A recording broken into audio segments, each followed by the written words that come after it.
Realmente, pues ahora mismo el escenario económico parece que la recuperación o el rebote, llamémoslo rebote de la economía española, se ha consolidado desde verano del 2013. Es realmente difícil encontrar un solo dato malo en tasas de crecimiento, pero a pesar de eso, todavía hoy la economía española en niveles está un 5% por debajo del máximo.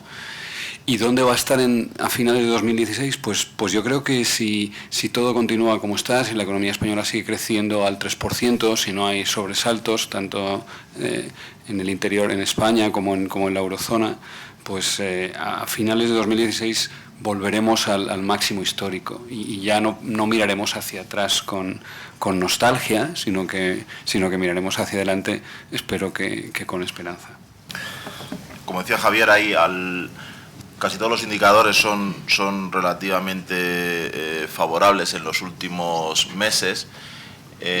Más allá de los indicadores macroeconómicos, hay algunos indicadores microeconómicos que están apuntando hacia una evolución muy positiva. Por ejemplo, producción de automóviles, pues estamos ya en casi niveles precrisis, produciendo casi 2,5 millones de automóviles al año.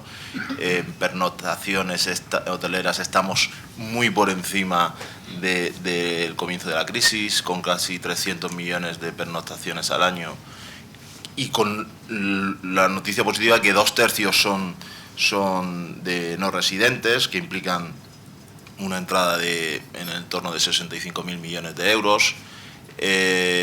La constitución de nuevas empresas empieza de nuevo a crecer, habiendo mantenido unos años de claramente destrucción de compañías. Pues en estos 2 últimos años, 18 meses, pues se ha vuelto a crecer con casi 90 y tantas mil, 95.000 nuevas empresas en el año 2014. En general, yo creo que casi todos los indicadores son positivos. El volumen de exportaciones sigue creciendo, en el entorno de los 60.000 millones de euros al año, y en este caso, con un matiz que yo creo que es importante resaltar, porque luego hablaremos de ello, aproximadamente el 40% de esas ventas al exterior se producen a través de compañías que están participadas por inversores internacionales. Es decir, gran parte de las ventas que se producen en el exterior son de compañías que son filiales de compañías internacionales. En general, yo creo que casi todos los indicadores son positivos, y creo que para los próximos 18 meses tenemos de alguna manera gran parte del camino hecho, en la medida en que simplemente el sistema de creación de dinero del Banco Central Europeo va a inyectar pues en el entorno de 60.000 millones de euros mensuales hasta el próximo septiembre, lo que especialmente a España nos favorecerá. El tipo de cambio mientras que se mantengan niveles del entorno del 1,10, 1,15, pues también nos favorecerá. Y el precio del petróleo en el entorno por debajo de los $70, pues igualmente también será un tema que nos favorezca desde el punto de vista de crecimiento. O sea que, en general, positivo. Yo me muevo más en el entorno micro porque soy empresario, pero llevo desde hace 14 años, soy vicecoyuntura de COE, que es el think tank que tenemos en COE, donde se reflexiona y donde participan los distintos expertos, tanto en entidades financieras como sobre el tema macro, ¿no? Y yo siempre suelo aportar un ámbito de reflexión. Yo creo que estamos en un momento de cambio. Lo comentaba con un empresario a la entrada. Yo creo que lo que estamos viviendo no es coyuntural, es estructural, ¿no? Yo creo que, y algunas personas que estáis aquí, que sois compañeros o colegas de Junta, me aviso de decirlo, yo creo que estamos inmersos en una matriz donde interactúan 4 vectores simultáneamente. Uno es la crisis financiera y sus consecuencias y lo que ha ocurrido, y aquí hay grandes expertos que lo conocen, sobre todo en lo que a pérdida de confianza se refiere.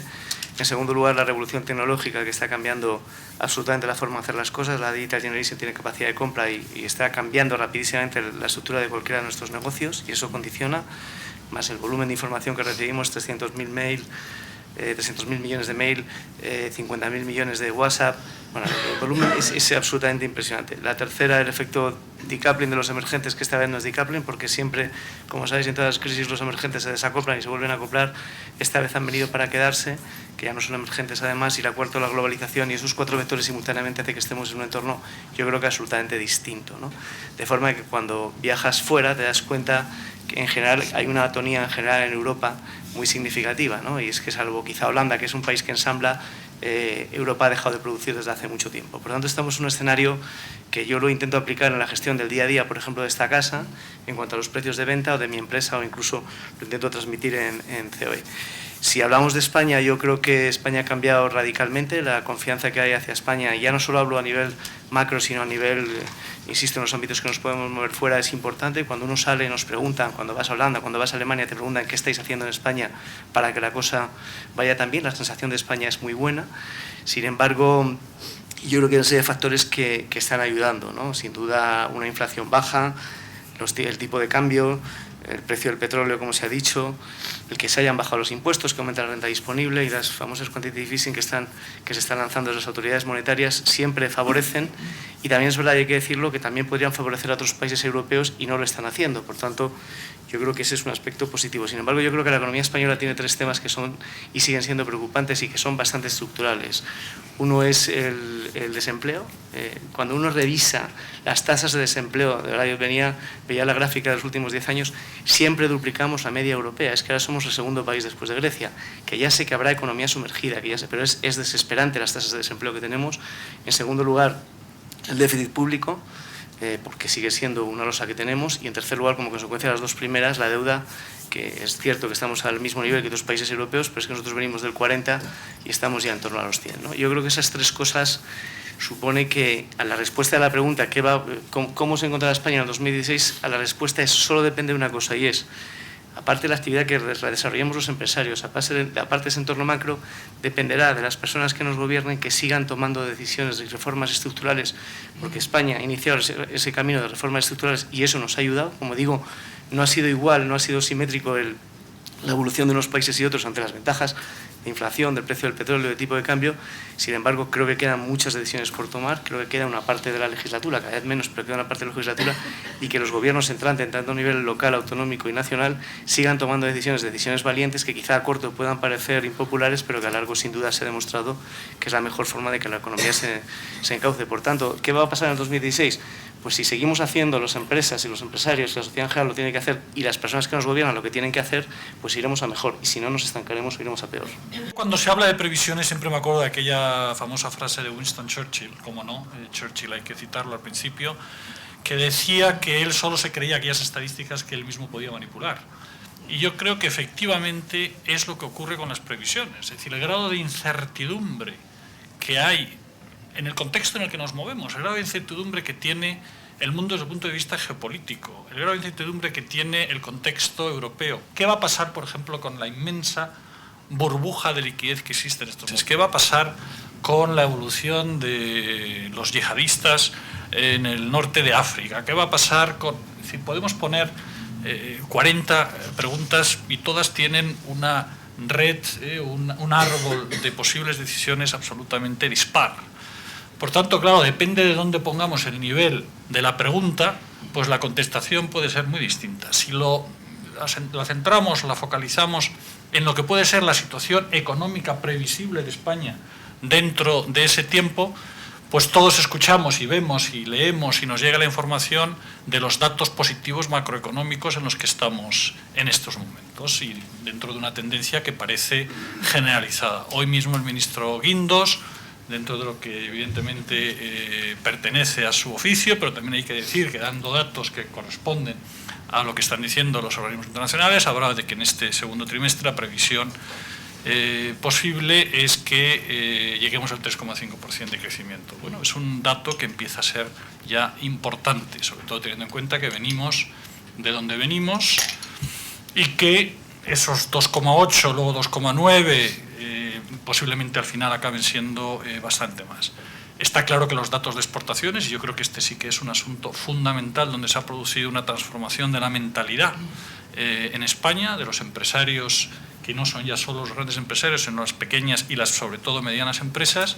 Estamos en el 37%, es decir, en 380.000 millones de euros de exportaciones al año. Esto es una cifra muy significativa y sobre todo yo creo que lo que revela es que la crisis ha hecho posible verdaderamente cambiar el modelo de crecimiento basado en el ladrillo a un modelo de crecimiento de internacionalización, de salida afuera. Yo creo que este es un dato positivo.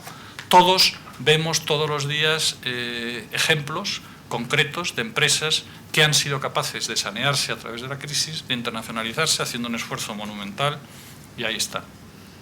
Es cierto que el consumo está remontando, es cierto que el nivel de venta de automóviles el año pasado en 800.000 pues supone no volver a situación precrisis, pero sí en una situación bastante más positiva. Es cierto que el turismo ha batido récords absolutamente históricos, que estamos en 65.000 millones de ingresos, que estamos en 65 millones de turistas, y este año previsiblemente más, gracias a la desviación de comercio que supone los problemas del norte de África. Y es cierto que en general el clima ha mejorado. El 2014 fue un momento de cambio significativo y venimos con esa tendencia que nos dan tanto los organismos macro como también las empresas y los niveles de inversión. Por ejemplo, en el año 2014 hubo en España, en operaciones de M&A, por ir un poco a micro concreto y al terreno donde queremos hablar, fusiones, adquisiciones y private equity, en fusiones y adquisiciones hubo 79.500 millones de euros en operaciones, lo que supone un 165% más de lo que fue el 2013. De esto, aproximadamente la mitad, por eso de ahí la cifra de los 35.000 millones, procedió de inversión extranjera. Esto fueron 690 deals frente a un nivel inferior en 2013. Y, por ejemplo, por hablar solo de un tema muy concreto en private equity, en desinversiones el año pasado se consiguió récord histórico. Nunca, ni siquiera antes de la situación precrisis, habíamos llegado a esos niveles. En lo que hace referencia a inversiones en 2014 en private equity fueron 3.450 millones de euros, acercándonos a niveles precrisis, un 31% frente al 2013, o más que en 2013, y el mejor dato desde 2007. Esto únicamente para dar dos pinceladas. Luego hablaremos de los sectores en donde se ha invertido, cómo se ha invertido, cuáles las experiencias que se han estado teniendo, pero yo creo que como una primera aproximación a la situación macro y a la situación micro, quizá estos datos nos pueden ayudar.